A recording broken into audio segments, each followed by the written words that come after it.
అందరికీ నమస్కారం. కూటమి ప్రభుత్వం అధికారం చేపట్టి 10 నెలలుగా వస్తుంది. ఈ 10 నెలల కాలంలో ఏదైతే ప్రజలకు మనం హామీలను ఇచ్చామో ఇచ్చిన ప్రతి ఒక్క హామీని కూడా ఒకదాని తర్వాత ఒకటి నెరవేర్చుకుంటూ అడుగులు ముందుకు వేస్తున్నాం. ఇచ్చిన మాట ప్రకారం 1వ తారీఖు పెన్షన్లు అందజేస్తున్నాం. ఇచ్చిన మాట ప్రకారం ఉచిత ఇసుక విధానాన్ని అమలు చేశాం. ఇచ్చిన మాట ప్రకారం ఉచిత సిలిండర్లు అందజేస్తున్నాం. ఈరోజు గుంటల పడ్డ రోడ్లకు మరమ్మతులు చేస్తున్నాం. ఎక్కడైతే అమరావతి పనులు ఆగిపోయాయో అక్కడి నుంచి మళ్ళీ పనులు పునఃప్రారంభించి ఈరోజు శరవేగంగా పనులు ముందుకు వెళ్ళేలా చేస్తున్నాం. పోలవరం పనులు ఎక్కడైతే ఆగిపోయాయో మళ్ళీ అక్కడి నుంచి పనులు పునఃప్రారంభించి మళ్ళీ పోలవరాన్ని కూడా పరుగులు పెట్టిస్తున్నాం. ఈరోజు ఆంధ్రప్రదేశ్ రాష్ట్రానికి పెట్టుబడిదారుల్ని పారిశ్రామికవేత్తల్ని ఆకర్షిస్తున్నాం. వాళ్ళతోటి ఎంఓఏల మీద సంతకాలు పెట్టిస్తున్నాం. ఈరోజు యువత భవిష్యత్తు గురించి ఆలోచిస్తున్నాం. రైతుల భవిష్యత్తు గురించి ఆలోచిస్తున్నాం. ఆడపడుచుల భద్రత గురించి ఆలోచిస్తున్నాం. రాష్ట్ర అభివృద్ధి గురించి ఆలోచిస్తున్నాం. ఈ 10 నెలల కాలంలో ఆంధ్రప్రదేశ్ రాష్ట్రంలో ప్రజలకి కష్టం అనేది లేకుండా చూసుకుంటూ చాలా అద్భుతంగా పరిపాలన చేస్తున్నాం. ఇక్కడ వరకు అంతా బాగానే ఉందండి. కానీ ఈ 10 నెలల కాలంలో కూటమి ప్రభుత్వం ఏర్పడిన తర్వాత కష్టపడిన వాడు ఎవడన్నా ఉన్నాడు అంటే, బాధపడుతున్న వాడు ఎవడన్నా ఉన్నాడు అంటే వాడు కేవలం జెండా మోసిన కార్యకర్త మాత్రమే. 10 నెలల కాలంగా కార్యకర్తను గుర్తించలేకపోతున్నాం మనం. గడిచిన 5 సంవత్సరాల్లో 2019 నుంచి 2024 సమయంలో వైఎస్ జగన్మోహన్ రెడ్డి అనే ఒక సైకో పరిపాలనలో ప్రాణాల్ని పనంగా పెట్టి పోరాడిన వాడు ఎవడన్నా ఉన్నాడు అంటే వాడు కార్యకర్త మాత్రమే. కానీ ఈ 10 నెలల కాలంలో కార్యకర్త ఎవడికి గుర్తుకు రావట్లా. కష్టపడిన కార్యకర్త ఎక్కడికి పోయాడు ఎవడికి తెలియదు, కనుమరుగైపోయాడు, కనపడట్ల. గడిచిన 5 సంవత్సరాలు యుద్ధం చేసిన కార్యకర్త, ప్రాణాలు పనంగా పెట్టిన కార్యకర్త, కష్టపడి పనిచేసిన కార్యకర్త, రక్తం నేలకు ఒరిగిన, లాఠీ దెబ్బలు తినిన, అక్రమ కేసులు పడిన, అవమానాలు భరాంచి వెనకడుగు వెయ్యకుండా నాయకుడి మీద నమ్మకంతో చంద్రబాబు నాయుడు గారు మాకు అండగా ఉన్నాడు, నారా లోకేష్ గారు మాకు అండగా ఉన్నాడు ఒక ధైర్యంతో గుండె ధైర్యం చూపించి అడుగులు ముందుకు వేసి ఎత్తిన జెండాని దింపకుండా అధికారం చేపట్టించేదాకా, చంద్రబాబు నాయుడు గారిని ముఖ్యమంత్రిని చేసేదాకా కంటి మీద కునుకు లేకుండా పోరాడిన వాడు ఎవడన్నా ఉన్నాడు అంటే ఆడు కార్యకర్త మాత్రమే. మరి 10 నెలలుగా కార్యకర్త ఏమైపోయాడు? ఎందుకు కార్యకర్తల్ని పిలిచి కనీసం వాళ్ళ మనోవేదనని ఎందుకు గుర్తించట్లేదు నాయకులంతా కూడా? ఏం జరుగుతుంది? మొన్న చంద్రబాబు నాయుడు గారు కూడా ఒక టెలికాన్ఫరెన్స్లో అసహనం వ్యక్తం చేశాడు. 10 నెలలుగా వస్తుంది, ఇంకా నామినేటెడ్ పదవులు భర్తీ చేయలేకపోతున్నాం, నియోజకవర్గ స్థాయిలోని ఎమ్మెల్యేలు అందరూ కూడా ఎందుకు అలసత్వం చూపిస్తున్నారు ఆ నియోజకవర్గంలో కష్టపడిన కార్యకర్తల పేర్లు ఇవ్వటానికి అని. ఇది ఎంత బాధ కలిగించే విషయం అండి. 10 నెలలు పట్టిందా నియోజకవర్గంలో ఉన్న ఎమ్మెల్యేలందరికీ కూడా ఆ నియోజకవర్గంలో ఏ కార్యకర్త కష్టపడ్డాడు, ఏ కార్యకర్త కష్టపడలేదో కనీసం అవగాహన లేదా? 10 నెలల సమయం కావాలా ఒక కార్యకర్తను గుర్తించడానికి? గడిచిన 5 సంవత్సరాల్లో జగన్మోహన్ రెడ్డి పరిపాలన ఎదిరించిన కార్యకర్తను గుర్తించడం ఎంతసేపు అండి? ఏళ్ల మీద లెక్క పెట్టవచ్చు. ఈరోజు అధికారం చేపట్టిన తర్వాత ఎమ్మెల్యేలందరూ గెలిచిన తర్వాత ఎమ్మెల్యేలు చుట్టూ చేరారు వైట్ కాలర్ మనుషులు, వైట్ కాలర్ నాయకులంతా. గంజి పెట్టిన ఇస్త్రీ సొక్కాలు గడిచిన 5 సంవత్సరాలు బీరువాలో దాక్కున్నాయి. బయటికి రాలా, ప్రశ్నించాలా, పోరాడాలా, ఒక్క కేసు ఉండదు ఒక్కడి మీద కూడా. ఈరోజు కేసులు పెట్టించుకున్న వాళ్ళని మేము గుర్తిస్తాం, కేసులు పెట్టించుకున్న వాళ్ళ హీరోలను మాట్లాడారు ఆ రోజు. ఈరోజు కేసులు పెట్టించుకున్న కార్యకర్తలు ఏమైపోయారు సార్? ఎక్కడికి వెళ్ళిపోయారు సార్ కేసులు పెట్టించుకున్న కార్యకర్తలంతా? ఈరోజు నియోజకవర్గంలో ఎమ్మెల్యేల చుట్టూ తిరిగే వాళ్ళ మీద ఎన్ని కేసులు ఉన్నాయి సార్? వైట్ కాలర్ మనుషుల మీద ఎన్ని కేసులు ఉన్నాయి సార్? ఖద్దరు బట్టల మీద ఎన్ని కేసులు ఉన్నాయి సార్? ఈరోజు చంద్రబాబు నాయుడు గారిని కానీ, లోకేష్ గారిని కానీ, రాష్ట్ర అధ్యక్షుడు పల్లా శ్రీనివాసరావు గారిని కానీ, సార్ మేము ఒకటే అడుగుతున్నాం, ఒకటే వేడుకుంటున్నాం, మీరు ఒక రిపోర్ట్ తెప్పించుకోండి, ఒక గ్రౌండ్ రిపోర్ట్ తెప్పించుకోండి, లేకుంటే ఒక ఇంటెలిజెన్స్ రిపోర్ట్ తెప్పించుకోండి సార్. ఇప్పుడు నియోజకవర్గాల ఎమ్మెల్యేలు లిస్ట్ ఇవ్వట్లేదు అంటే అది వాళ్ళ చేతకానితనం అనుకుందాం, వాళ్ళ అలసత్వం అనుకుందాం, వాళ్ళు ఎందుకు ఇవ్వట్లేదు ఎవరికి తెలియదు కదా. ఒక గ్రౌండ్ రిపోర్ట్ తెప్పించుకుంటే ఒక ఇంటెలిజెన్స్ ఉంటుంది కదా మీకు. 2019 నుంచి 2024 వరకు ఏ నియోజకవర్గంలో ఏ కార్యకర్త మీద ఎన్ని కేసులు ఉన్నాయి, అదే బెస్ట్ రిపోర్ట్ సార్ పదవులు ఇవ్వడానికి. దానికి మించిన పెద్ద రిపోర్ట్ ఏం అవసరం లేదు సార్. చాలామంది సీనియర్ నాయకులు మాట్లాడతారు సార్ మేము 40 ఏళ్ళ నుంచి కష్టపడ్డాం, 30 ఏళ్ళ నుంచి కష్టపడ్డామని. సార్ కష్టపడి ఉండొచ్చు, కానీ గడిచిన 5 సంవత్సరాలు జగన్ అనే ఒక సైకోని ఎదిరించిన వాడు కార్యకర్త సార్. ప్రాణాలని పనంగా పెట్టి పనిచేశాడు సార్ ఆ కార్యకర్త. సార్ అధికారం లేనప్పుడు ప్రాణాలు పోగొట్టుకున్నవాడు కార్యకర్తే, చివరికి అధికారం చేపట్టిన తర్వాత కూడా ఈ రోజు కూడా ప్రాణాలు పోగొట్టుకుంటున్నవాడు కార్యకర్త మాత్రమే. గంజి సొక్కా నలగదు, ఇస్త్రీ సొక్కా నలగదు. అధికారాలు ఉంటే మాత్రం వీళ్ళు బయటకు వస్తారు. అధికారం లేకపోతే ఒక్కడు నోరు తెరవడు, ఒక్కడు బయటకు వచ్చి మాట్లాడరు సార్. ఈరోజు నేను మాట్లాడుతున్నట్టు ఇది నా ఆవేదన మాత్రమే కాదు, రాష్ట్రంలో కష్టపడి జెండా మోసిన ప్రతి ఒక్క కార్యకర్త ఆవేదన సార్. ఇది చెప్పుకోలేకపోతున్నారు. ఎవరికి చెప్పుకోవాలో తెలియని బాధ ఇదంతా. ఈరోజు ప్రభుత్వం అన్ని పనులు అద్భుతంగా పనిచేస్తుంది అని సంతోషపడాలో, అధికారం చేపట్టిన తర్వాత కష్టపడ్డ కార్యకర్తని మర్చిపోతున్నారని బాధపడాలో తెలియని అయోమయంలో ఉన్నారు సార్. ఒక పక్క రాష్ట్రం అభివృద్ధి చెందుతుంది, ప్రజలు సంతోషంగా ఉన్నారు, సంక్షేమాలు అందుతున్నాయి, పరిశ్రమలు వస్తున్నాయి, పనులు జరుగుతున్నాయి, రాష్ట్రం గురించి అందరూ అద్భుతంగా మాట్లాడుకుంటున్నారు. ఒక పక్క మాకు గుండెల్లో చాలా సంతోషం, గర్వం ఉంది. కానీ మేము పడిన కష్టానికి మాకు గుర్తింపు ఎప్పడవు, మాకు గుర్తింపు ఎప్పుడు ఇస్తారు అనే ఒక ఆవేదన కూడా ఉంది సార్. సార్ 2019 నుంచి 2024 వరకు సార్ ప్రతి నియోజకవర్గంలో కూడా నాకు తెలిసి కష్టపడిన కార్యకర్తలు, కేసులు పెట్టించుకున్న కార్యకర్తలు, అరెస్టులై జైలు పాలైన కార్యకర్తలు, ఇలా అవమానించబడిన కార్యకర్తలు 100 నుంచి 200 మంది మాత్రం ఉంటారు సార్. అంత మించి ఉండరండి. 100-200 మంది ఉంటారు. వీళ్ళ మీద నిజంగా కేసులు ఉన్నాయి సార్, పార్టీ కేసులే. జగన్మోహన్ రెడ్డి పెట్టించిన కేసులు ఒక్కొక్కటి మీద 5 నుంచి 10, 20, 30 కేసులు ఉన్నాయి సార్. కానీ ఈరోజు వాళ్ళందరూ ఏమైపోయారండి? వాళ్ళందరూ ఎందుకు కనపడట్లేదండి సార్? ఒక్క రిపోర్ట్ తెప్పించుకోండి సార్.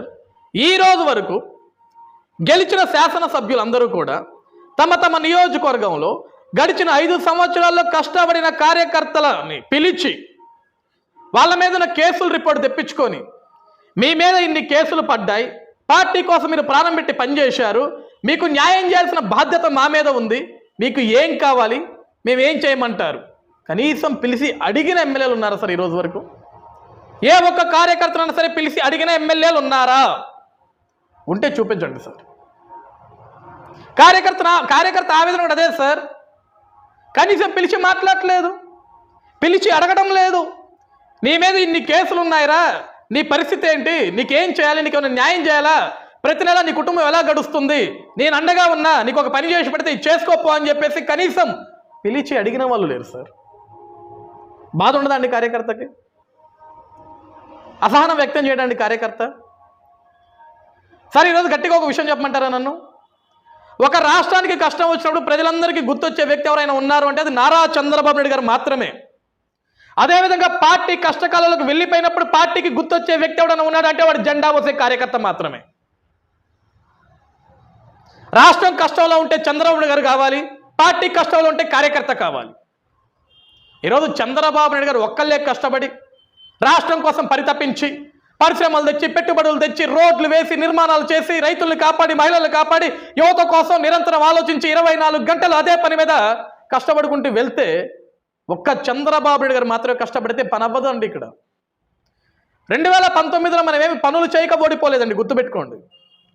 2019లో మనం ఓడిపోవడానికి కారణం మనమే. ఇదే అసహనం, ఇదే ఆవేదన, ఇదే బాధ ఆ రోజు కూడా కార్యకర్తలను ఎవడు పట్టించుకోవాలి, వాడి కష్టాన్ని ఎవడు గుర్తించాల. 2014 నుంచి 2019 వరకు నవ్యాంధ్రప్రదేశ్ రాష్ట్రం ఏర్పడిన తర్వాత ముఖ్యమంత్రిగా చంద్రబాబు నాయుడు గారు ప్రమాణ స్వీకారం చేసిన తర్వాత రాష్ట్ర రాజధాని అమరావతిని ప్రపంచ పట్టణంలో నిలపాలని చెప్పేసి ఆయన కాంక్షించి దేశ విదేశాలు తిరుగుతూ రాష్ట్రం కోసం పరితపించి నిద్రాహారాలు మాని నిరంతరం కష్టపడిన వ్యక్తి నారా చంద్రబాబు నాయుడు గారు అయితే, ఆ రోజు నియోజకవర్గంలోని ఎమ్మెల్యేలందరూ కూడా కార్యకర్తలను గాలికి వదిలేసి నాయకుడు కష్టపడుతున్నాడు, నాయుడు కష్టపడుతున్నాడు, ఇక మనం కష్టపడాల్సిన అవసరం లేదని చేతులు కట్టుకుని ఇంట్లో పడుకుంటే 2019 మనం ఓటమిని రుచి చూసాం. మనమేమో తప్పు చేసాం, ప్రజలకు మంచి చేయకనో, రాష్ట్రాన్ని అభివృద్ధి చేయకనో, రాష్ట్రానికి మొత్తం అన్యాయం చేసాం, మనం ఓడిపోలా. మంచి చేసి ఓడిపోయాం, మంచి చేసాం, అభివృద్ధి చేసాం, పోలవరాన్ని పరుగులు పెట్టించాం, రాజధాని పరుగులు పెట్టించాం, సంక్షేమ పథకాలు అందజేశాం, విదేశీ విద్యను ఇచ్చాం, పెన్షన్లు ఇచ్చాం, రేషన్ ఇచ్చాం, పథకాలు ఇచ్చాం, పరిశ్రమలు తెచ్చాం, ఉద్యోగ అవకాశాలు కల్పించాం, డిఎస్సీలు వేశాం, పోలీసు నియామకాలు చేశాం, అన్నీ చేశాం. పేదవాడికి ఇల్లు నిర్మాణం చేశాం, టిడ్కో ఇల్లు కట్టాం, రైతులకు గిట్టుబాటు ధరలు ఇచ్చాం, అన్నీ చేశాం. కానీ ఓడిపోయాం. ఎందుకు ఓడిపోయామంటే ఆ రోజు కార్యకర్తలు అనుకున్నది ఏంటో తెలుసా సార్? మా నియోజకవర్గాల ఎమ్మెల్యేలు మమ్మల్ని పట్టించుకోలేదు, మా నియోజకవర్గం ఒకటి ఓడిపోతే ఏమవుద్ది, 175 నియోజకవర్గాలు మా ఒక్కటి ఓడిపోతే 174 అయినా గెలుచుకుంటారు కదా అన్నట్లు వదిలేశారు. అలా 175 నియోజకవర్గ కార్యకర్తలు కూడా అదే అనుకున్నారు. కట్ చేస్తే ఏమైంది సార్? ఓడిపోయాం. ఓటమిని రుచి చూసాం. ఆ ఓటమి బాధ ఎవరిదండి? చంద్రబాబు నాయుడు గారికి ఆ బాధ.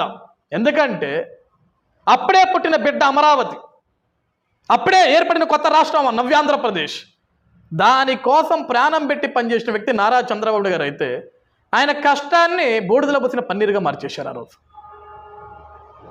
మళ్ళీ ఈ రోజు కూడా ఇదే జరుగుతుంది. 2024 అధికారం చేపట్టాం, కష్టాల నుంచి బయటకు వచ్చాం. ఈరోజు మనం అధికారం చేపట్టామంటే మనం ఏదో గొప్పగా యుద్ధం చేసి మనం చేపట్టాలి అధికారాన్ని. జగన్ అనే ఒక సైకోని ప్రజలు సహించలేదు. జగన్ అనే ఒక మూర్ఖుణ్ణి ఈ రాష్ట్ర ప్రజలు ఒప్పుకోలేదు. జగన్ లాంటి వాడి ఆంధ్రప్రదేశ్ రాష్ట్రంలో ఉంటే రాష్ట్రం సర్వనాశనం అయిపోతుంది, మరో బీహార్ అయిపోతుంది, అంధకారం అయిపోతుంది, శ్మశానంగా మారిపోతుందన్న భయంతో, చంద్రబాబు నాయుడు గారి మీద ఉన్న ధైర్యంతో, మళ్ళీ చంద్రబాబు నాయుడు గారు అయితేనే రాష్ట్రాన్ని అభివృద్ధి పరంగా ముందుకు తీసుకెళ్తాడన్న ఒక నమ్మకంతో, ఒక సంకల్పంతో ఆలోచించి ఆ రోజు నియోజకవర్గంలో ఉన్న అభ్యర్థులను ఎక్కడా ప్రజలు చూడలేదండి. నియోజకవర్గంలో అభ్యర్థులు ప్రజలు చూడలా, లేకుంటే నియోజకవర్గంలో పెద్ద మనుషులుగా చలామణి చేసే నాయకులను చూడలా. వాళ్ళు కేవలం చూసింది చంద్రబాబు నాయుడు గారిని, జగన్ పైశాచికత్వాన్ని, వాళ్ళ బిడ్డల భవిష్యత్తుని, ఈ రాష్ట్ర భవిష్యత్తుని చూసి జగన్కి ఓటు వేయలేదు, కూటమి ప్రభుత్వానికి ఓటు వేశారు, మనకు అధికారాన్ని ఇచ్చారు.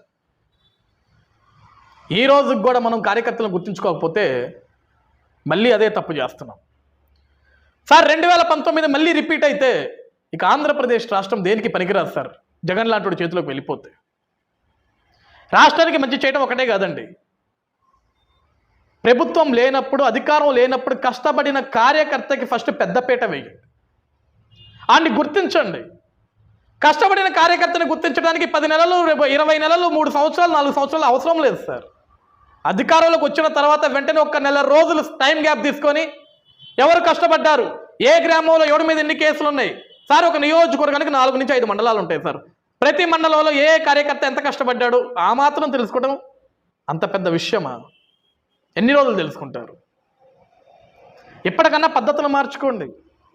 ఈరోజు కూడా రాష్ట్ర వ్యాప్తంగా కార్యకర్తలందరూ ఆవేదన చెందుతున్నారు, మనస్తాపానికి గురవుతున్నారు, చెప్పుకోలేని బాధ, వెళ్ళి ఎవరికి చెప్పుకోవాలో తెలియదు పాప వాళ్ళకి బాధ. బయటకు వస్తే పరువు పోతుందేమో అని చెప్పేసి అదొక అవమానం. ఈరోజు చాలామంది అడుగుతుంటారు, ఓ చించేసుకున్నారు, పొడి చేసుకున్నారు, గుడ్డలు చించేసుకున్నారు, పోరాడారు కదా, ఇప్పుడు ఏం పీకుతున్నారా మీరని చాలామంది అడుగుతుంటారు కార్యకర్తల్ని. సమాధానం చెప్పుకోలేని పరిస్థితి కదండి. కనీసం సొంత నియోజకవర్గాల్లో కనీసం ఒక ₹1 సంపాదించుకునే పని కూడా చేసుకోలేకపోతున్నారు సార్. పనులు కల్పించండి వాళ్ళకి, నెల నెల ఏదో ఒక వాళ్ళకు ఒక వెసులుబాటు చూపించండి, ఆర్థిక వనరులు చూపించండి. ఎందుకు కార్యకర్తలను గాలికి వదిలేస్తారు? వాళ్ళు లేకపోతే పార్టీలు లేవండి, గుర్తుపెట్టుకోండి. వాళ్ళు లేకపోతే మీకు గెలుపులు లేవు, గుర్తుపెట్టుకోండి. మీరు ఓడిపోయి ఇంట్లో కూర్చున్న రోజులు మీరు ఇళ్లలో కూర్చున్నా సరే ధైర్యంగా బయటకు వచ్చి పోరాడేవాడు కార్యకర్త.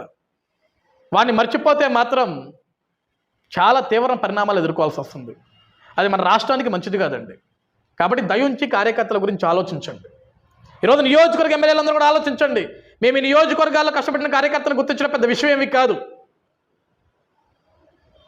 సో ఎవరు కష్టపడ్డారు, ఎవరు కష్టపడలేదు మీకు పెద్ద ఈజీగా అర్థమైపోతుంది. కాబట్టి కాస్త ఆ లిస్ట్ ఏదో త్వరగా రెడీ చేసి అధిష్టానానికి పంపిస్తే కార్యకర్తలకు న్యాయం చేసిన వాళ్ళు అవుతారు.